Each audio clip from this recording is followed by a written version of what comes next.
श्रोताबंधु नमस्कार। अनेक अनेक शुभेच्छा जणी आरंभ करुछु आजिर पल्ली मंच। आजिर विषय आपन को जना अछि गोटे अति गुरुत्वपूर्ण विषय खरीफ धान चाष रे जलर सुपरिचालना। जो धान चाष रे पानीर आवश्यकता बहुत बेसी आपणक बिलरे धान चाष विभिन्न अवस्था रे एबे थिबो तली पका पाखरु तली उपड़ा रुआ एमितिक धान दाना धरी पाकल हेबा पर्यंत पानीर आवश्यकता रही थाए। पानी पाई जेकोसी स्तर रे धान गछ नष्ट होई पारे बिल पड़िया भी रही पारे। जेहेतु धान आमर मुख्य फसल तार जत्न नेबा निहाती जरूरी। से दृष्टि आज आलोचना निश्चय आम पाई गुरुत्वपूर्ण।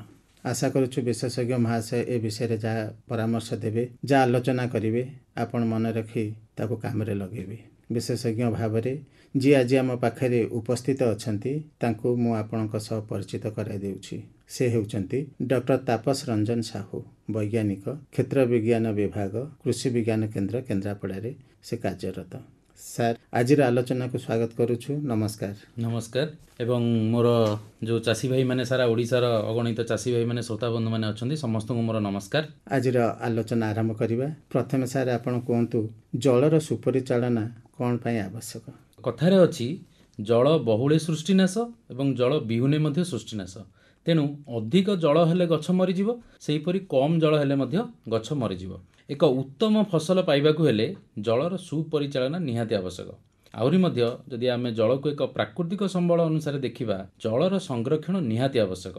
जदिओ पृथ्वी पृष्ठ रे 2/3 जलराशि अवस्थित, मात्र व्यवहार उपयोगी बा पानीय निमंते एवं जलसेचन निमंते आवश्यक जलर परिमाण सीमित। तेणु अपचय हेउथिबा जल को संरक्षण करी जलर सुपरिचालना करिबा निहाती आवश्यक। तेबे एई सुपरिचालना कहले आमे कोन बुझिबा ए सुपरिचालना किपरि जणे चाषी भाई करि परिबे से विषय टी कोनते? आमे समस्त जानिचे चाषर मुख्य उपादान होउची जल। आमे जेमति खाद्य सार व्यवहार करूचे, अन्य जे कोनो कीटनाशक व्यवहार करूचे, किंतु देखिबे बिना जल रे कोनोसी चाष संभव नुहे। जदि आमे पर्टिकुलारली धान चाष को देखिबा आमर राज्यर मुख्य शस्य फसल होउची धान चाष। साधारणतः माने मुख्यतः यह खरीफ ऋतु रे होइता एवं अन्य दिगरे जोटी जलसेचन सुविधा थाए सेठारे शीत दिने मध्य होइता एवं खरा दिने मध्य होइता। तीन ऋतु रे फसल हेइ परिबो, किंतु अधिकांश जगह रे एको आमे खरीफ ऋतु रे करिथाउ। जेते शस्य जातीय फसल सब अछि सेथि मध्यरु धान अधिक परिमाणर जल आवश्यक करता। जोटा आपण कहिले प्रथम रे जे अधिक जल दरकार करथुवा फसल होछि धान फसल। आपण जानिले आश्चर्य हेबे गोटे किलोग्राम धान उत्पादन पई प्राय 3000 रु 5000 लिटर पानी आवश्यक होइथाय। आपण भाबि परछन्ती एपन्ती कोनोसी फसल नै जे गोटे केजी प्रोडक्शन पई 3000 रु 5000 लिटर पानी आवश्यक होइथाय। धान एक एमितिया फसल एहा बिना पानी बा आमे गोटे नुवा मेथड हिची एरोबिक राइस मेथड जोटा आमे कहूछु बायोबियो धान चाष, जोटी पानी बहुत कम दरकार हुए आरंभ करी गोटे मीटर ऊर्ध्व गभीर पानी रे जोटा आमे डीप वाटर राइस कहूचे तो सेठारे मध्य धान चाष करा जाय परिबो। आ धान गछरे आउरी मध्य एक प्रकार स्वतंत्र कोष आमे जोटा को एरेनकाइमाटस टिश्यू कहूछु, जहा द्वारा गछ मध्य देई अम्लजान यातायात करि परिथाय, जहा फल रे ठिया पानी रहिले मध्य धान गछ आराम रे बढ़ी पारे। अधिक पानी रहिबा फल रे धान चाष रे घासर प्रादुर्भाव मध्य कम होइताय। आमे काहे कि पानी रखू धान बिल रे एक रे आमे घास कम होइताय। धान रोइबा समय माटी को नरम करिया पई जलर आवश्यक होइताय। तेणु उभय जलसेचित ओ वृष्टिपृष्ठ अंचल रे धान चाष करा गले जलर सुपरिचालना निहाती आवश्यक। तेबे जल होची मुख्य उपादान हमर धान चाष पई। आज्ञा किंतु आनुमानिक केते जल आवश्यक जोटा कि जाने ताको दृष्टि रखी धान चाष करि परिबे? साधारणतः या निर्भर करे आमे केउ पद्धति रे धान चाष करूचे। मात्र साधारण पद्धति जोटा कि रुआ पद्धति आमर चाषी भाई माने करूचंती, आमर गोटे आकलन गवेषणा आकलन जना पड़िची जे तळीघेरा पई 400 मिलीमीटर जल आवश्यक। तळीघेरा प्रस्तुति जाके मुख्य जमी प्रस्तुति पई 200 मिलीमीटर जल आवश्यक। रुआ ठारू गर्भ संचार पर्यंत 400 मिलीमीटर जल आवश्यक एवं गर्भ संचार फूल धरिबा जाके 420 मिलीमीटर जल आवश्यक। सेही परि फूल धरिबा ठारू धान पाची अमल हवा जाके आपणकर 125 मिलीमीटर जल आवश्यक। एमती आमे जदि देखिबा सर्वमोट 1200 मिलीमीटर जल आवश्यक होइताय। आम राज्य रे एही चलित वर्ष मौसुमी जनित वर्षा विलंब हेबारु चाषी भाई माने नाही नथिबा असुविधार सम्मुखीन हेले। एबे टिके टिके वर्षा हेबारु पुणी रुआ उपड़ा काम रे जोरे लागि पड़चंती। मु कोस्टल एरिया कथा कहूची, अन्य आडे मध्य सेही अवस्था। तेणु वर्षा जल उपरे वृष्टिपृष्ठ धान चाष संपूर्ण रूपे निर्भरशील। ସେଇଭଳି ଏକ ନିଶ୍ଚିତ ଜଳସେଚନର ଉତ୍ସରୁ ଯଥା କେନାଲ ହେଉ ବୋରୱେଲ୍ ହେଉ କିମ୍ବା ଉଠା ଜଳସେଚନ ପ୍ରକଳ୍ପ ଆଦିରୁ ଜଳକୁ ବ୍ୟବହାର କରି ଆମେ ଧାନ ଚାଷ କଲେ ଏହାକୁ ଆମେ ଜଳସେଚିତ ବା ଇରିଗେଟେଡ୍ ଧାନ ଚାଷ କହିଥାଉ। ବୃଷ୍ଟିପୃଷ୍ଟ ଅଞ୍ଚଳରେ ଧାନ ଚାଷରେ ଜଳର ପରିଚାଳନା ଆମ ପକ୍ଷେ କଷ୍ଟକର, କାରଣ ଆମ ହାତରେ କିଛି ନଥାଏ, ସେଇଟା ସମ୍ପୂର୍ଣ୍ଣ ରୂପେ ପ୍ରକୃତି ଉପରେ ବା ବର୍ଷା ଜଳ ଉପରେ ନିର୍ଭର ହୋଇଥାଏ। ମାତ୍ର ଜଳସେଚିତ ଅଞ୍ଚଳରେ ଆମେ ବୈଜ୍ଞାନିକ ପଦ୍ଧତିରେ ଜଳର ସୁପରିଚାଳନା ନିଶ୍ଚୟ କରିପାରିବା। ଏଥିରେ ବୈଜ୍ଞାନିକ ପଦ୍ଧତି ଯେଉଁ କହିଛନ୍ତି, ଏ ବୈଜ୍ଞାନିକ ପଦ୍ଧତି ଆମକୁ କେତେ ମାତ୍ରାରେ ସାହାଯ୍ୟ କରୁଛି ଆଉ ତାକୁ ଆମେ କିପରି ଆପଣେଇ ପାରିବା ସେ ବିଷୟରେ ଆଉ ଟିକେ ଅଧିକ କହିବେ କି? ବୈଜ୍ଞାନିକ ପଦ୍ଧତିରେ ଜଳ ପରିଚାଳନା କହିଲେ ଆମେ ଜଳର ସୁବିନିଯୋଗ ଯଥା ସଠିକ୍ ସମୟରେ, ସଠିକ୍ ପରିମାଣରେ ଏବଂ ସଠିକ୍ ପଦ୍ଧତିରେ ଜଳସେଚନ କରିବା, ଯେପରିକି ଜଳର ବ୍ୟବହାରିକ କ୍ଷମତା ଯେଉଁଟା ଆମେ କହୁଛୁ ୱାଟର ୟୁଜ୍ ଏଫିସିଏନ୍ସି ଅଧିକ ହେବା ସହ ଜଳ ଓ ଶକ୍ତିର ସଂରକ୍ଷଣ ମଧ୍ୟ ହୋଇପାରିବ। ଏଇଠି ଗୋଟିଏ କଥା ମନେ ପଡ଼େ, ଆମ ଶିକ୍ଷକ ଯେତେବେଳେ ଧାନର ଶରୀର ତତ୍ତ୍ୱ ବା ଫିଜିଓଲୋଜି ବିଷୟରେ ପଢ଼ାଉଥିଲେ ସେ ବାରମ୍ବାର କହୁଥିଲେ ଯଦି ଧାନ ଗଛ କଥା କହିପାରୁଥାନ୍ତା ତାହେଲେ ସେ କାନ୍ଦି କାନ୍ଦି କହନ୍ତା ଯେ କାହିଁକି ମୋତେ ଏତେ ପାଣିରେ ଚାଷ କରୁଅଛ। ତେଣୁ କେବେ ବି ଅଧିକ ପାଣି ଦେଲେ ଅଧିକ ଅମଳ ପାଇବା ବୋଲି ଭାବିବାଟା ଭୁଲ। ତେଣୁ ଗଛର ଆବଶ୍ୟକତା ଅନୁସାରେ ଠିକ୍ ସମୟରେ ଜଳସେଚନ କରିବାଟା ହିଁ ବୈଜ୍ଞାନିକ ଉପରେ ଜଳ ପରିଚାଳନାର ମୁଖ୍ୟ ଅଂଶ। ଧାନର କିଛିଟା ସଙ୍କଟକାଳୀନ ସ୍ଥିତି ମଧ୍ୟ ଅଛି। ସଙ୍କଟକାଳୀନ ସ୍ଥିତି କ'ଣ ନା ଯେଉଁ ସମୟରେ ପାଣିଟା ନିହାତି ଆବଶ୍ୟକ, ସେ ସଙ୍କଟକାଳୀନ ସ୍ଥିତି ଯେଉଁ ସମୟରେ ଜଳସେଚନ କରିବା ଯାହା ଧାନ ଚାଷର ମୂଳରୁ ଶେଷ ପର୍ଯ୍ୟନ୍ତ ପାଣି ବାନ୍ଧି ରଖିବା ସାଙ୍ଗେ ସମାନ। ଯଦି ଆମେ ସେଇ ସଙ୍କଟକାଳୀନ ସ୍ଥିତିରେ ଖାଲି ପାଣିଟା ଦେଇଦେବା ଯାହା ଆମକୁ ଉତ୍ପାଦନ ଦେବ, ଯଦି ଆମେ ମୂଳରୁ ଶେଷ ଯାଏଁ ପାଣି ବାନ୍ଧି ରଖିବା ମଧ୍ୟ ସେଇ ଉତ୍ପାଦନ ଦେବ। ଧାନର ସେଇ ସବୁ ଅବସ୍ଥା ଗୁଡ଼ିକ ହେଲା ଗଜା ହେବା। ସମସ୍ତେ ଜାଣିଛନ୍ତି ଗଜା ହେବା ପାଇଁ ଆମେ ନିହାତି ଜଳ ଆବଶ୍ୟକ। ଧାନର ବତର ନଥିଲେ ଗଜା ହେବ ନାହିଁ। ବୁଣା ଧାନ ପାଇଁ ଏଇଟା ନିହାତି ଦରକାର। ଯଦି ଜଳ ନଥିବ ତାହେଲେ ବୁଣା ଧାନ ଗଜା ହେବ ନାହିଁ।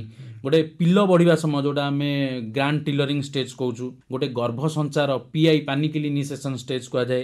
ମା ପତ୍ର ବଢ଼ିବା ସମୟ ବା ଫ୍ଲାଗ ଲିକ୍ ଡେଭଲପମେଣ୍ଟ ଯେଉଁଟା ଆପଣଙ୍କର ବୁଟିଂ ଆଉ ହେଡ଼ିଂ ମଧ୍ୟ ସେଥିରେ ଯିବ, ସେଇ ଷ୍ଟେଜ୍ଟା ଯିବ ଯେଉଁଟା ଆମେ କହୁଛୁ ମା ପତ୍ର, ଯେଉଁ ପତ୍ରରେ ଆପଣଙ୍କର କେଣ୍ଡା ଆସିଥାଏ।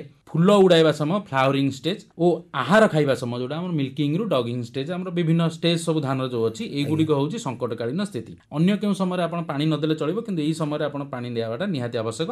ସାଧାରଣତଃ ଆମେ ଚାଷୀ ଭାଇମାନଙ୍କୁ ଏହି ପରାମର୍ଶ ଦେଇଥାଉ କି ଧାନ ରୋଇବା ପରେ ଅଳ୍ପ ଦିନ ପାଇଁ ଆପଣ 1ରୁ 2 ସେଣ୍ଟିମିଟର ପାଣି ବାନ୍ଧି ରଖନ୍ତୁ ଏବଂ 7 ଦିନ ପରେ ପାଣି ନିଗାଡ଼ି ଦିଅନ୍ତୁ। କାହିଁକି ନା ଆମର ପାଣି ନିଗାଡ଼ି ଦେଇକି ଯଦି ଜକା ପାଣି ଆମେ ରଖିବା ତାହେଲେ ଯେଉଁ ଆମର ଧାନ ଗଛ ଅଛି ଅଧିକ ସଂଖ୍ୟକ ପିଲ ଧାନ ଦେଇଥାଏ। ଯଦି ପାଣି ଜମା ହେଇକି ରହିବ ତେବେ ଧାନ ଗଛ କମ୍ ସଂଖ୍ୟକ ପିଲ ଦେଇଥାଏ। ଏଇଟାକୁ ସମସ୍ତେ ମନେ ରଖିବେ ଯେ ଯଦି ଟିକେ ଏରେସନ୍ ପାଇବ, ରୁଟ୍ ଟିକେ ଯଦି ବାୟୁ ଚଳାଚଳ ହେବ ତାହେଲେ ପିଲ ସଂଖ୍ୟା ଅଧିକା ହେଇଥାଏ। ଏବଂ ପିଲ ଆସିଗଲା ପରେ 2ରୁ 3 ସେଣ୍ଟିମିଟର ଠିଆ ପାଣି ଆମେ ବାନ୍ଧିକି ରଖିଥାଉ ଏବଂ ପରେ 5 ସେଣ୍ଟିମିଟରକୁ ଆମେ ଏହାକୁ ଯେଉଁ 2ରୁ 3 ସେଣ୍ଟିମିଟର ପାଣି ବାନ୍ଧି ରଖିଥାଉ ତାକୁ 5 ସେଣ୍ଟିମିଟରକୁ ଆମେ ବୃଦ୍ଧି କରିଥାଉ। ଆଉ ଧାନ ଅମଳର 10ରୁ 15 ଦିନ ପୂର୍ବରୁ ପାଣି କାଟି ଦିଆଯାଇ ଜମିକୁ ଶୁଖାଇ ଦିଆଯାଏ। ଏତିକି ଆମର ହେଉଛି ପାଣି ଆମେ କେମିତି ପରିଚାଳନା କରିବା ଧାନ ଚାଷରେ, ଯେଉଁଟା ଆମେ କହୁଛୁ ଜଳସେଚିତ ଧାନ ଚାଷରେ।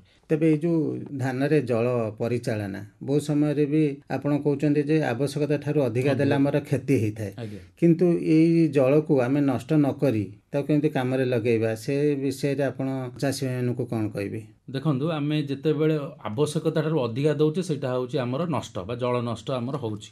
ଆମେ ଏଇ ଧାନ ଜମିରେ ଯେତେବେଳେ ଦେଖିବା, ସାଧାରଣତଃ ଧାନ ଚାଷରେ 2 ପ୍ରକାରର ଜଳକ୍ଷୟ ବା ଜଳ ନଷ୍ଟ ହୋଇଥାଏ। ପ୍ରଥମତଃ ହେଉଛି ବାଷ୍ପୀଭବନ ପ୍ରକ୍ରିୟାରେ, ଯାହାକୁ ଆମେ ଚାହିଁଲେ ବି ରୋକିପାରିବା ନାହିଁ, କ୍ୱଚିତ୍ ରୋକିପାରିବା କାରଣ ଏଇଟା ସୂର୍ଯ୍ୟାଲୋକର ପ୍ରଭାବରେ ହେଉଛି। ଦ୍ୱିତୀୟତଃ ହେଉଛି ଯେଉଁଟା ଆମେ ଅନ୍ତଃସ୍ରବଣ ବା ଡିପ୍ ପର୍କୁଲେସନ୍ କହୁଛୁ। ଡିପ୍ ପର୍କୁଲେସନ୍ ମାନେ ଆପଣଙ୍କର ରୁଟ୍ ଜୋନ୍ରୁ ଆପଣ ପାଣିଟା ମାଟି ତଳକୁ ବୋହିଯିବ।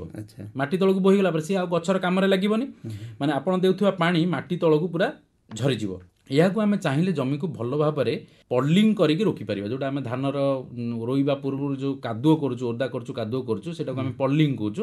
ସେଇ ପଦ୍ଧତିରେ ଆମେ ଏଇ ଯେଉଁ ଡିପ୍ ପର୍କୁଲେସନ୍ ଲସ୍ ବା ଆପଣ ଅନ୍ତଃସ୍ରବଣ ଲସ୍ଟାକୁ ଆମେ ରୋକିପାରିବା। ଆଉ ହଁ, ଯଦି ଆମେ ଜଳସେଚନ ଉପାୟ ପଦ୍ଧତି ପରିବର୍ତ୍ତନ କରିପାରିବା, ଯେଉଁ ମେଥଡ଼ରେ ଆମେ ଜଳସେଚନ କରୁଛେ, ଯଦି ଆମେ ବୁନ୍ଦା ଜଳସେଚନ ଆପଣାଉଛେ ତେବେ ଆମେ ଏହି ଉଭୟ ପ୍ରକାର ଯେଉଁ ଜଳକ୍ଷୟ ହେଉଛି, ସବୁ ବାଷ୍ପୀଭବନ ପ୍ରକ୍ରିୟାରେ ଯେଉଁ ଜଳକ୍ଷୟ ହେଉଛି ଏବଂ ଅନ୍ତଃସ୍ରବଣ ଯେଉଁ ଡିପ୍ ପର୍କୁଲେସନ୍ରେ ଯେଉଁ ଜଳକ୍ଷୟ ହେଉଛି ତାକୁ ମଧ୍ୟ ଆମେ ରୋକିପାରିବା।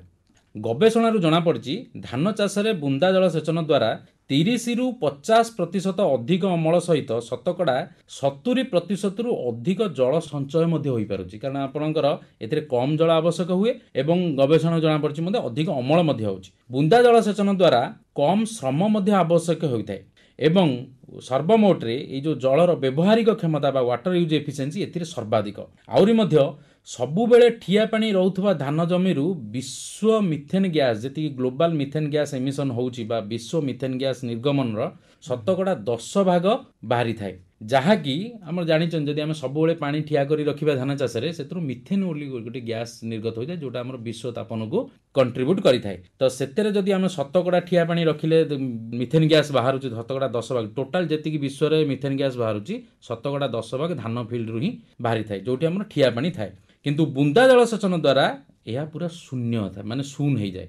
ଆପଣ ବୁନ୍ଦା ଜଳସେଚନ କଲେ ମିଥେନ୍ ଗ୍ୟାସ୍ ନିର୍ଗତ ହେବ ନାହିଁ। ବୁନ୍ଦା ଜଳସେଚନ କଲେ ଆପଣ ଜଳ ଦ୍ରବଣୀୟ ସାର ଯେଉଁଗୁଡ଼ିକ ଆମେ ହାତରେ ପକାଉଛନ୍ତି ସେଠି ନଷ୍ଟ ହେଉଛି, ଏଇ ଯେଉଁ ଜଳ ଦ୍ରବଣୀୟ ସାରକୁ ଆପଣ ସାର ୱାଟର ସଲ୍ୟୁବଲ୍ ଫର୍ଟିଲାଇଜରକୁ ସିଧାସଳଖ ଭାବେ ଜଳସେଚନ ଜଳ ମାଧ୍ୟମରେ ଗଛର ଚେର ଅଞ୍ଚଳରେ ପ୍ରୟୋଗ କରିବା ଦ୍ୱାରା ଶ୍ରମ ମଧ୍ୟ ଲାଘବ ହୁଏ ଏବଂ ଫର୍ଟିଲାଇଜର ୟୁଜ୍ ଏଫିସିଏନ୍ସି ଯେଉଁଟା ଆପଣଙ୍କର ଖାଦ୍ୟ ସାର ବ୍ୟବହାରିକ କ୍ଷମତା ତାର ମଧ୍ୟ ବୃଦ୍ଧି ଘଟିଥାଏ। ଏବେ ଯେଉଁଭଳି ଜଳ ସଙ୍କଟ ଦେଖାଗଲାଣି, ମୁଁ ତ ଭାବୁଛି ଭବିଷ୍ୟତରେ ଏଇ ବୁନ୍ଦା ଜଳ ସେଚନ ହିଁ ଆମ ପାଖରେ ଏକମାତ୍ର ବିକଳ୍ପ ଭାବେ ହିଁ ରହିବ।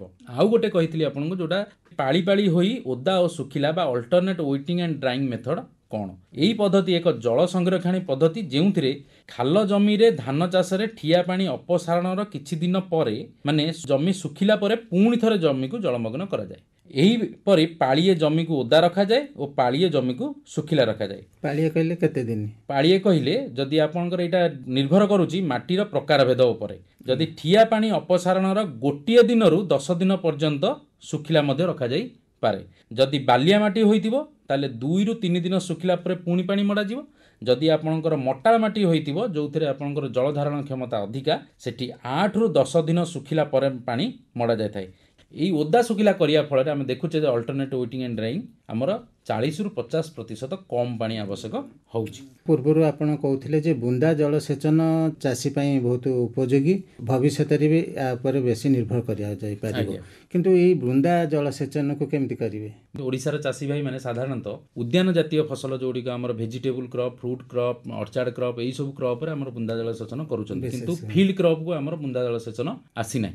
କିନ୍ତୁ ଏଇ ଧାନ ଚାଷରେ ବର୍ତ୍ତମାନ ପାଇଁ ଏକ୍ସଟେନ୍ସିଭ୍ ରିସର୍ଚ୍ଚ ଚାଲିଛି। ଏଇ ଧାନ ଚାଷରେ ଆମେ ମଧ୍ୟ ରିସର୍ଚ୍ଚ ରେଜଲ୍ଟ ପ୍ରୁଭେନ୍ ଯେ ଆମେ ବୁନ୍ଦା ଜଳସେଚନ କରିପାରିଲେ ଏଇ ଧାନ ଚାଷରେ ନିଶ୍ଚୟ ଭାବେ ଅମଳ ପାଇବା। ଯେମିତି ଆମର ଆର ଡ୍ରିପ୍ ଲାଇନ୍ ଅଛି, ଇନଲାଇନ୍ ଡ୍ରିପ୍ ଲାଇନ୍, ଆପଣଙ୍କର ମଟର ଗୋଟେ ଲାଗିବ, ଫର୍ଟିଗେସନ୍ ୟୁନିଟ୍ ରହିବ, ପମ୍ପ ରହିବ, ପମ୍ପ ହାଉସ୍ ରହିବ। ଯେମିତି ଆପଣଙ୍କର ନର୍ମାଲ ଡ୍ରିପ୍ ସିଷ୍ଟମ୍ ଗୋଟେ ଅଛି ସେଇଭଳି ଡ୍ରିପ୍ ସିଷ୍ଟମ୍ ରହିବ ଏବଂ ପଟାଳି ପଟାଳି କରାଯାଇ ଧାନ ଚାଷ କରାଯାଏ ଏବଂ ସେଇ ଧାନ ଚାଷ ପଟାଳି ମଧ୍ୟରେ ଗୋଟେ ଗୋଟେ ପଟାଳିକି ଆପଣଙ୍କର ଡ୍ରିପ୍ ଲାଇନ୍ ସବୁ ସଂଯୋଗ କରାଯିବ। ଡ୍ରିପ୍ ଲାଇନ୍ ସଂଯୋଗ କଲା ପରେ ଯେମିତି ଆପଣଙ୍କର ନର୍ମାଲ ଡ୍ରିପ୍ ଲାଇନ୍ ଫଙ୍କସନ୍ ହେଉଛି ସେଇଭଳି ମଧ୍ୟ ଧାନ ଚାଷରେ ମଧ୍ୟ ଡ୍ରିପ୍ ଲାଇନ୍ ଫଙ୍କସନ୍। ଯେଉଁମାନେ ବିଶେଷ କରି ପନିପରିବା ଚାଷ କରୁଥିବେ ସେ ଏଇ ପଦ୍ଧତି ବିଷୟରେ ନିଶ୍ଚୟ ସେମାନେ ଜାଣିଛନ୍ତି, ଭବିଷ୍ୟତରେ ସେମାନେ ବି ଆର ଉପଯୋଗିତା ବେଶୀ ଅନୁଭବ କରିବେ। କିନ୍ତୁ ଏଇ ଯେଉଁ ପଦ୍ଧତି କହିଲେ, ଆମେ ଯଦି ଶ୍ରୀ ପଦ୍ଧତି ଆଉ ଗୋଟେ ଅଛି ବାୟୋପିୟ ପଦ୍ଧତି, ଯେଉଁଟା ଏରୋବିକ୍ ରାଇସ୍ ମେଥଡ୍ କଲ୍ଟିଭେସନ୍ କହୁଛୁ, ସେଇ ପଦ୍ଧତି ଉପରେ କେମିତି ଜଳ ପରିଚାଳନା କରିବେ ସେ ବିଷୟଟି କୁହନ୍ତୁ। ହଁ, ଆମର ଯେଉଁ ଚାଷ ପଦ୍ଧତି ଅଛି ଧାନର, ଆମେ ଜଳକୁ ଯଦି ଆମେ ଗୋଟେ ନ୍ୟାଚୁରାଲ ପ୍ରାକୃତିକ ସମ୍ବଳ ହିସାବରେ ନେଉଛେ, ଆମେ ଦେଖୁଛେ ଏହାର ସଂରକ୍ଷଣ ନିହାତି ଆବଶ୍ୟକ। ଆମେ ଏମିତି ଏକ ଫସଲ ପଦ୍ଧତି ଆପଣେଇବା ଧାନ ଚାଷରେ ଯେଉଁଥିରେ ଆମର କମ୍ ଜଳ ପରିମାଣ ଆବଶ୍ୟକ ହେଉଥିବ। ଏଇ ଯେଉଁ ପଦ୍ଧତି ଅଛି, ଦୁଇଟା ପଦ୍ଧତି ଆମର ମୁଖ୍ୟ। ଗୋଟିଏ ହେଉଛି ବାୟୋବିୟ ପଦ୍ଧତି ଯେଉଁଟାକୁ ଆମେ ଏରୋବିକ୍ ରାଇସ୍ କଲ୍ଟିଭେସନ୍ ମେଥଡ୍ କହୁଛୁ, ଆଉ ଗୋଟେ ହେଉଛି ଶ୍ରୀ ପଦ୍ଧତି। ଏଇ ବାୟୋବିୟ ପଦ୍ଧତି ହେଉ ବା ଶ୍ରୀ ପଦ୍ଧତି ହେଉ, ଏଗୁଡ଼ିକ ଗୋଟିଏ ଗୋଟେ ଜଳ ସଂରକ୍ଷଣକାରୀ ଧାନ ଚାଷ ପଦ୍ଧତି ବା ବାୟୋପିୟ ପଦ୍ଧତି କହିଲେ ଆମର ଯେଉଁଟା ଏବେ ଚାଲିଛି ବର୍ତ୍ତମାନ ଯେଉଁ ଚାଲିଛି ଏଇଟା ବାୟୋପିୟ ପଦ୍ଧତି ନୁହେଁ, ଏଇଟା ହେଉଛି ଟ୍ରାଡିସନାଲ କଲ୍ଟିଭେସନ୍ ମେଥଡ୍ ଯେଉଁଥିରେ ଆମେ ଠିଆ ପାଣି ରଖୁଛୁ। କିନ୍ତୁ ବାୟୋପିୟ ପଦ୍ଧତି ସାଧାରଣତଃ ଆମେ କରୁ କେଉଁଠି ନା ମଟାଳ ମାଟି ଯେଉଁଠି ଥିବ ବା ଅଧିକ ଜଳଧାରଣ କ୍ଷମତା ଯେଉଁ ମାଟିରେ ଥିବ ସେଇ ମାଟିରେ ଏଇ ବାୟୋପିୟ ପଦ୍ଧତି କରାଯାଇପାରିବ।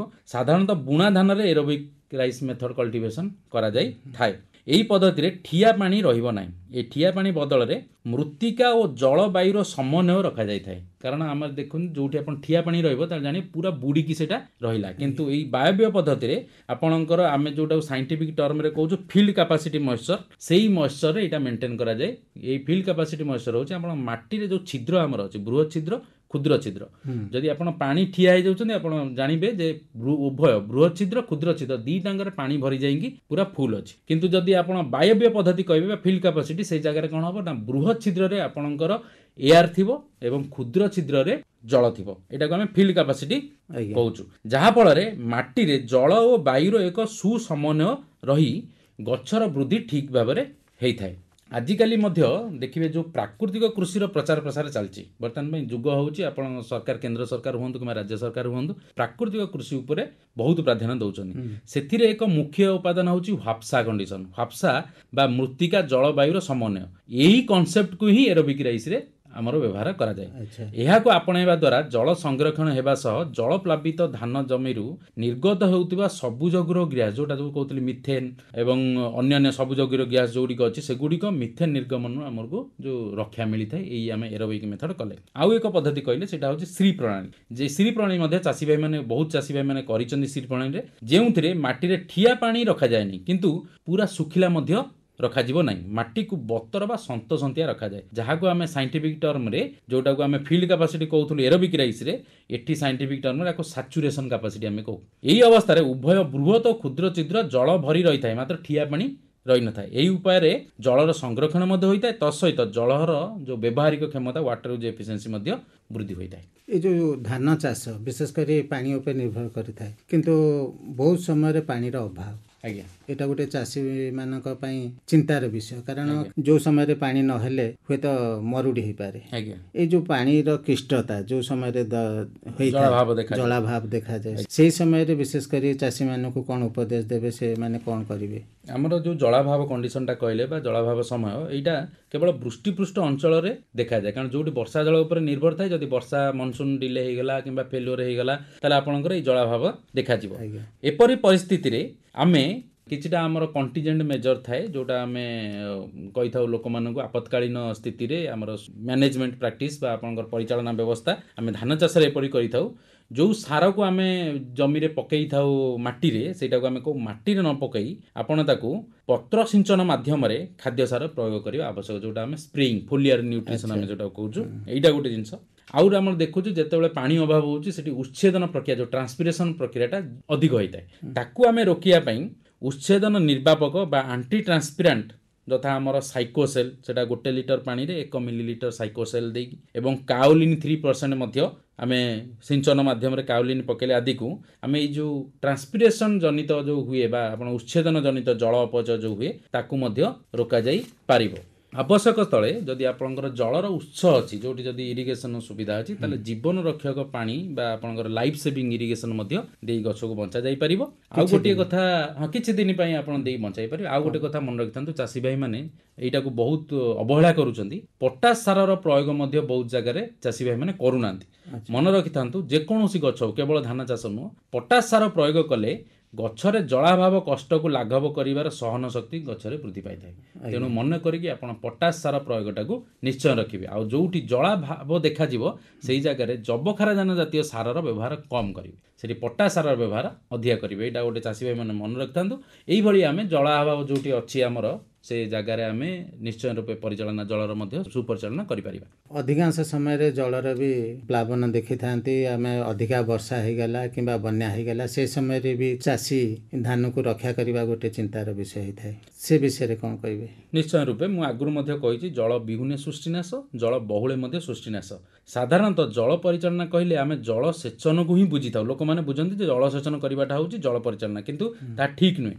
ଜଳ ପରିଚାଳନା କହିଲେ ଆମେ ଉଭୟ ଜଳ ସେଚନ ଏବଂ ଜଳ ନିଷ୍କାସନକୁ ବୁଝିଥାଉ। ଇରିଗେସନ୍ ଡ୍ରେନେଜ୍ ଦୁଇଟାଙ୍କ ମିଶିଲେ ଆମେ ତାକୁ କହୁ ୱାଟର ମ୍ୟାନେଜମେଣ୍ଟ। ତେଣୁ ଅଧିକ ଜଳ ହେଲେ ଗଛ ଠିକ୍ ଭାବରେ ଶ୍ୱାସକ୍ରିୟା କରିପାରେ ନାହିଁ, ଫସଲ ବୃଦ୍ଧିରେ ବାଧାପ୍ରାପ୍ତ ହୋଇଥାଏ।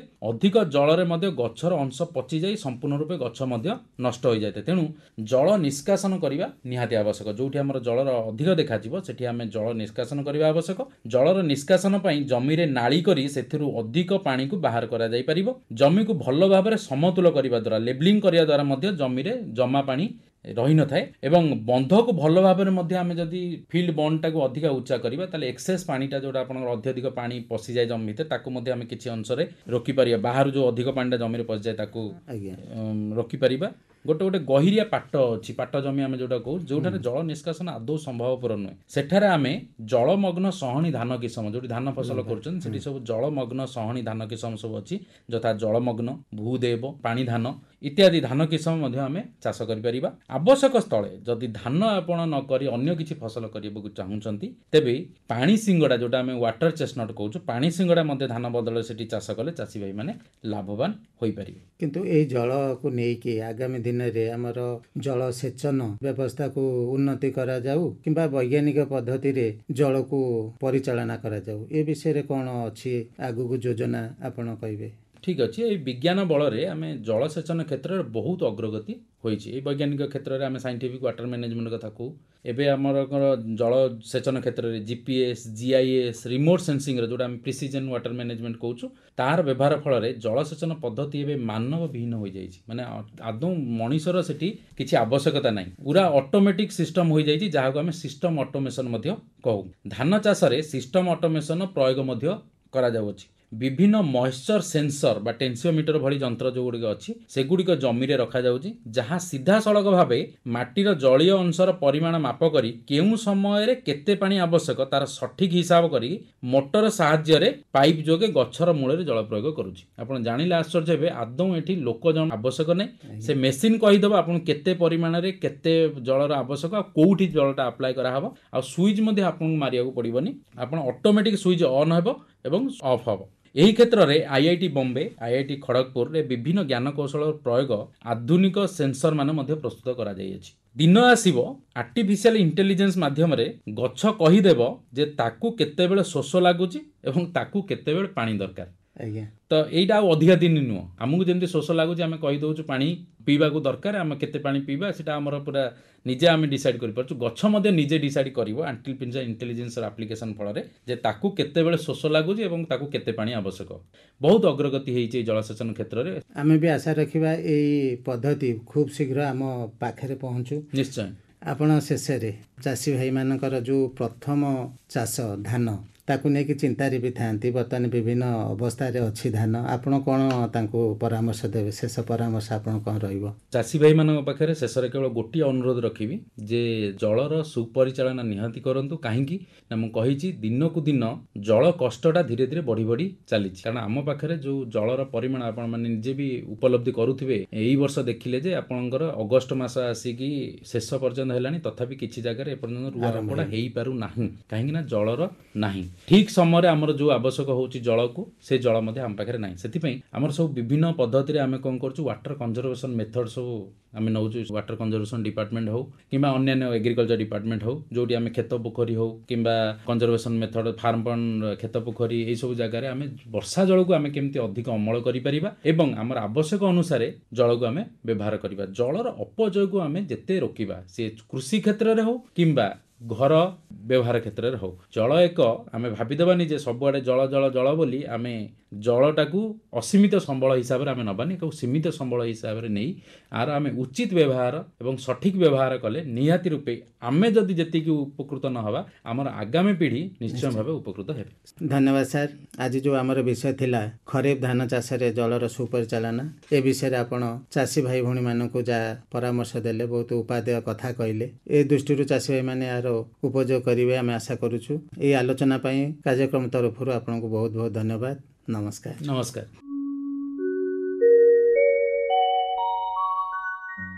ଶୁଣୁଥିଲା ଆଲୋଚନା ଖରିଫ ଧାନ ଚାଷରେ ଜଳର ସୁପରିଚାଳନା। ବିଶେଷଜ୍ଞ ଥିଲେ ଡକ୍ଟର ତାପସ ରଞ୍ଜନ ସାହୁ। ତାଙ୍କ ସହ କାର୍ଯ୍ୟକ୍ରମରେ ଭାଗ ନେଇଥିଲେ ସୁଭାଷ ଚନ୍ଦ୍ର ନାୟକ। ବିଶେଷଜ୍ଞଙ୍କ ଆଲୋଚନା ନିଶ୍ଚୟ ଆପଣଙ୍କ ପାଇଁ ଉପାଦେୟ ହୋଇଥିବ। ଆଗାମୀ ଦିନରେ ଏହି ଜଳର ସୁପରିଚାଳନା ଆହୁରି କିପରି ବୈଜ୍ଞାନିକ ପଦ୍ଧତିରେ ସଫଳ ହୋଇପାରିବ, ସେ କଥା ମଧ୍ୟ ଶୁଣିଲେ। ଶ୍ରୋତାବନ୍ଧୁ, ବିଜ୍ଞାନ ପାଇଁ ଆଜି ଦିନର ମଧ୍ୟ ବହୁତ ଗୁରୁତ୍ୱ ରହିଛି। ଆଜି ଅର୍ଥାତ୍ ଅଗଷ୍ଟ ମାସ 23 ତାରିଖକୁ ନ୍ୟାସନାଲ ସ୍ପେସ୍ ଡେ ବା ଜାତୀୟ ମହାକାଶ ଦିବସ ଭାବରେ ପାଳନ କରାଯାଉଛି। ଆପଣ ଜାଣିଥିବେ, ବର୍ଷକ ପୂର୍ବରୁ ଆମ ଦେଶ ଭାରତ ଚନ୍ଦ୍ରପୃଷ୍ଠରେ ଚନ୍ଦ୍ରଯାନ ପହଞ୍ଚାଇବାରେ ସଫଳ ହୋଇଥିଲା, ଯାହା ଆମ ପାଇଁ ଗର୍ବ ଓ ଗୌରବର ବିଷୟ। ହଁ ଶ୍ରୋତାବନ୍ଧୁ, ଦେଶର ଉନ୍ନତି ପାଇଁ ଏମିତି ଅନେକ କାମ ସରକାରଙ୍କ ତରଫରୁ କରାଯାଉଛି। ସମ୍ପୂର୍ଣ୍ଣତା ଅଭିଯାନ କେନ୍ଦ୍ର ସରକାରଙ୍କର ଗୋଟିଏ ମହତ୍ୱାକାଂକ୍ଷୀ ଯୋଜନା, ଯାହା ନୀତି ଆୟୋଗଙ୍କ ଦ୍ୱାରା ପରିଚାଳନା କରାଯାଉଛି। ଆସନ୍ତୁ ଶୁଣିବା ଏହି ସମ୍ପୂର୍ଣ୍ଣତା ଅଭିଯାନ ବିଷୟରେ। श्रोता बंधु आम सहित जड़े माँ अच्छा आपण को आम कार्यक्रम को स्वागत। आपण परिचय टिके देबे। मो ना सविता दास, मो गाँ नाम झिली, मो पंचायत भक्तिमा शक्तिमा भगवती संघर जड़े मेम्बर आ पंचायत स्तरीय संघर जड़े प्रेसिडेंट। अच्छा आपण गोटे कथा कहतु जे जो पूर्वर आप स्वयं सहायक गोष्ठी सामिल नथिले कौन असुविधा थिला, एबे स्वयं सहायक गोष्ठी सामिल होगा पर कौन सब सुविधा है? सुविधा है जे किसी आमर पैसा पत्र अभाव था, तेणु पैसा पत्र नहीं छुआ को पाठ पढ़ाई साहय मिली। आपण जो कहले पैसा पत्र अभाव थिला, पिला माने पाठ पढ़ नथिले, एबा परवर्ती पर्याय कौन सुविधा है? लोन नहीं छुआ मैंने पढ़ले किछटा पुणी इनकम कर सुझिलु। अच्छा आपण परिवार केते जण अछंती? आम परिवार आमे पुओ 2 जण आमे 2 जण। अच्छा से जो पुओ 2 जण वर्तमान को पाठ पढुचंती? कॉलेज रे पाठ पढुचंती ना कोन? कॉलेज रे ना स्कूल रे पाठ पढुचंती? स्कूल नहीं, बड़ पुओ पढ़ी सारलानी, सान बड़ा +2 सरी। अच्छा तांकर जो पाठ पढ़िया पई आपण कहउचंती हमर आर्थिक समस्या थिला, केमिति से सब समस्या समाधान होला? केमिति काहा कहिले कि काहाटू जानिले? संघ माध्यम प्रथम 2001 मसीहार संघ प्रथम स्टार्ट कलु, तेणु संघ माध्यम सब बुझिलु संघर एमती जिनस। तापर संघर किछिटा लोन नेलु, आग 20,000, तापर 60,000, तापर 1,00,000, तापर 1.5 लाख, एबे नै 3 लाख। अच्छा ये जो आपण लोन नौचंदी सेतरे आपण संघर जो हमर दीदी माने अछंती सेमानकर सहयोग रहउची? समस्त सहयोग ना एकुडिया करि पारि। केमिति आपण अन्य मानको कोन कहिया पई चाहिबे जे संघरे रुहंतु कि कोन? संघरे रहिले सब किछि जे चाष करि पारिबो कि व्यापार करि पारिबो कि भी छान को पाठ पढाइबार साहय पाइ पारिबो सेथि में। अच्छा आपण ए जो लोन नेले त केमिति कोन सुजुचंती आपण? किस्ती मास जो किस्ती किस्ती कर सुझा जाउछि। ता माने आपण कहउचंती जे आपण लोन नवा फल रे आपणकर जो जहा दरकार थिला ता पूर्ण होईछि आ आपण भले रछन? भले अछि। 50,000 नेली, पुअर फास्ट ना लिखेली बीटेक रे, तापर एबे जो लोन पुओ सुझुछि आ रहि सारलानी गोटे जगह रे। बहुत धन्यवाद आपनको दीदी, आपण कथा कहितिबार धन्यवाद। श्रोता बंधु, कार्यक्रम आज एतिकी रहउछु। नमस्कार।